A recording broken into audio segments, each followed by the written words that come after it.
দুনিয়ার মজদুর চা শ্রমিক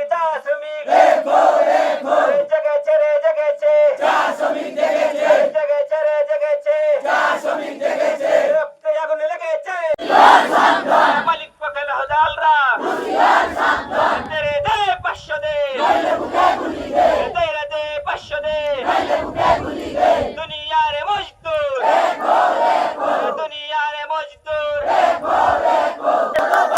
আরে বৈদ্য বেজেট দুনিয়ার মজদুর দুনিয়ার মজদুর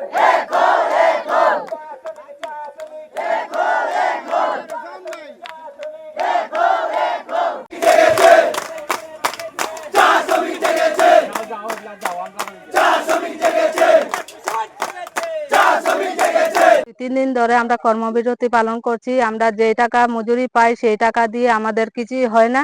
আমরা বাচ্চা কাচ্চা লেখাপড়া করাতে পারি না, মানুষের মতন মানুষ করতে পারি না, ভালো খাবার দিতে পারি না, ভালো পোশাকও দিতে পারি না। সেই জন্য আমরা মনে করেন আজকে 2-3 দিন ধরে আমরা এই কর্মবিরতি পালন করছি। আমরা 500 টাকা মজুরি চাই, আমাদের 500 টাকা দিতেই হবে। বা আর 187 টাকা বেতনে আমরা কিছুই হয় না। চালের পাল্লা হয়েছে আপনার 50 টাকা। সেই 50 টাকা যদি এখানে চলে যায়, একটা পরিবারে 15-20 কেজি চাল লাগে, ছোট পরিবারে 15-20 কেজি চাল লাগে, সেই টাকা দিয়ে আমাদের কিছুই হয় না। সেই জন্য আমরা কর্মবিরতি পালন করছি। আমরা এখানে কর্মবিরতি করছি আজ কয়েকদিন যাবত থেকে কর্মবিরতি করছি। এই যে আজ আমাদের কথা বলে আমাদের বুক ফেটে কান্না আসছে। এই কান্না আমাদের কে শুনবে? আমাদের শোনার মতো কি কেউ নেই আমাদের? আজ আমরা 4 শ্রমিক হয়েছি, 187 টাকায় কি আমাদের পেট ভরে? নুন আনতে আমাদের আজ পান্তা ফুরাইতেছে। আজ আমাদের ছেলে মেয়েদেরকে আমরা পেট ভরে খাবার দিতে পারতেছি না, ঠিক মতো কাপড় পরাইতে পারতেছি না, ঠিক মতো আমরা লেখাপড়া করাইতে পারতেছি না। চার শ্রমিক কি আমরা অতই দুর্বল, অতই কি অভাবী, অতই কি আমরা কঠিন যে আজ আমাদের কান্না কে শুনছে না? আজ আমরা কেঁদে কেঁদে বলেও আজ আমাদের কান্না শোনার মতো মানুষ নাই। একটি ঘর অসুস্থ যখন আমরা হয়, হাসপাতালে যাই, সিকমান লেখে কি দেয় আমাদেরকে? একটি প্যারাসিটামল, একটি স্টারসিন, এইটা নিয়েই আমাদেরকে বাড়ি ফিরে যেতে হয়। অসুস্থ হয় অথচ আমাদের গাইডের টাকা পয়সা দিয়ে আমরা সুস্থতা হয়, ডাক্তার দেখায়। অনেক সময় বাচ্চাদেরকে দেখা যায় অসুস্থ হয়, আমাদের ডাক্তার দেখায় টাকা হয় না। লেখাপড়া শিখাইবার মতো নাই, আমাদের নুন আনতে পান্তা ফুরাই যায়। 15-20 কেজি চাল লাগে, চালের পাল্লা কি 50 টাকা। একটা সবজি কিনতে গেলে আমরা পাই 50 টাকা। 50 টাকার কম সবজি দেয় না। সরকার তো শুনতেছি যে সবজির দাম কমাইতেছে, বাজারের জিনিসের দাম কমাইতেছে, কিন্তু দেখা যায় কিনতে গেলে ওই একই দাম ধরে আর বাড়ে, যে আমাদের কম নাই। আমরা এই অভাবী মানুষ, আমরা এই গরিব মানুষ, আমরা কোথায় যাব? আমরা ভূমিহীন মানুষ, আমাদের ভূমিও নাই। আমরা এই পড়ার ভূমিতে বসে আছি। আজ যদি বলে উঠে যাও, আমরাকে উঠে যেতে হবে। আজ আমাদের পূর্বপুরুষ এই ভিটাতে ছিল বলে, এই বাগানে ছিল বলে আজ আমরা এই বাগানেতেই মরছি।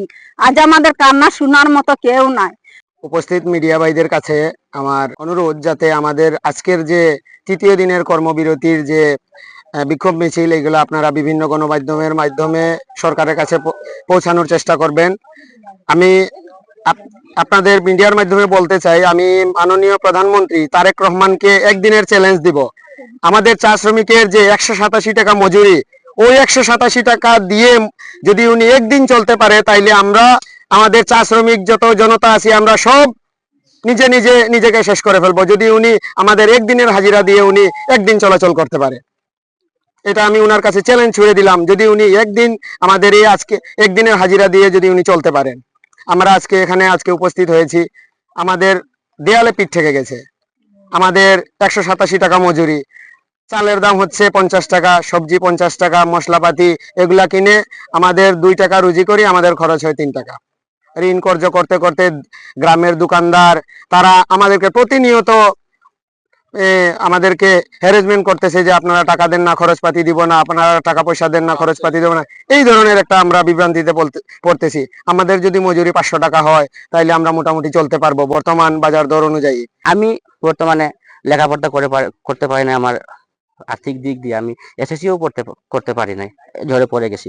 এইরকম আমার মতো অনেক আছে, ছেলে মেয়েরা আছে, সবাই পড়ে যায়। কারণ আমাদের মাগুলা কাজ করে টিফিনের টাকা দিতে পারে না, স্কুলের ফিস দিতে পারে না ঠিক মতো। আমরা খুবই ঋণে জর্জরিত, আমাদের দোকানদার গুলা অনেক চাপ দেয়। আমরা লাস্টে কি করি, যে সময় আমাদের ফাউন্ড পিএফ টাকা পাই, সেই সময় আমরা ওইখান থেকে টাকাগুলা তাদেরকে দিতে হয়। যদি আমরা 50-60 হাজার টাকা পাই, 30-40 হাজার টাকা ওনারা নিয়ে যায়। আমাদের ভবিষ্যৎ করার মতো কোনো থাকে না, টিন শেড ঘর, এখানে যদি 2টা গরু আমরা পালি, ওই গরুর সাথে আমাদেরকে বসবাস করতে হয়। আমরা এতই জর্জরিত, আমাদের কথা কেউ শুনে না। শেখ হাসিনাও আমাদেরকে ঠকিয়েছে। যদি মনে করি আমরা সবাই একমত হয়ে আমরা আবারও ধানের শীষে ভোট দিছি, তারেক রহমান জানেন যে আমাদের চা শ্রমিক বৃন্দ যত % ভোট পেয়েছে ধানের শীষে আমরা দেখিয়ে দিয়েছি উনাকে। উনি আমাদের কথা যদি শুনে আর আমাদের কথা যদি মানে যে হ্যাঁ আমি আবারও আগামীতে ইলেকশন করবো আর আমি চা শ্রমিকের ভোট পাবো, তাহলে আমাদেরকে এই 187 টাকা আর 5% এগ্রিমেন্ট বাতিল করে আমাদের যাতে চলার একটা বুঝ করে দেয়। ধন্যবাদ। যাক, এখানে আমরা আজকে দীর্ঘ ব্রিটিশ আমলে ব্রিটিশের শাসন এখানে আমরা সহ্য করে এসেছি। পরবর্তীতে পাকিস্তান ছিল, পাকিস্তানে সহ্য করে এসেছি। এখন বাংলাদেশে আসলাম, বাংলাদেশেও সেই চা শ্রমিক এখনো নির্যাতিত হয়ে যাচ্ছে। এখনো তাদের ভালো খাবার নাই, ভালো পড়ার নাই, ভালো চিকিৎসা নাই, ভালো কিচ্ছু নাই। যাই হোক, আমি এইটুকু বলতে চাই এখানে আমার চা শ্রমিক বৃন্দর মাঝে যে ওই গত 22-এর আন্দোলনে, মজুরি বৃদ্ধির আন্দোলনে প্রধানমন্ত্রী শেখ হাসিনা তার হাতের বালা চুড়ি দেখিয়ে বলেছিল যে চা শ্রমিকের এই অনুদান আমি কোনোদিনও ভুলবো না। কিন্তু সেই দিন শেখ হাসিনা আমাদেরকে ঠকিয়েছিল 50 টাকা দিয়ে। আমি তারেক রহমানকে এখন আজকে বলতে চাই যে সেই ধরনের ঠক যাতে আমাদেরকে আর না দেওয়া হয়। আমি বারবার বলতে চাই যে তারেক রহমান যদি এবার যদি ঠকে, তবে রাজপথে চা শ্রমিক মরবে, বাড়ি ফিরবে না কোনোদিনও।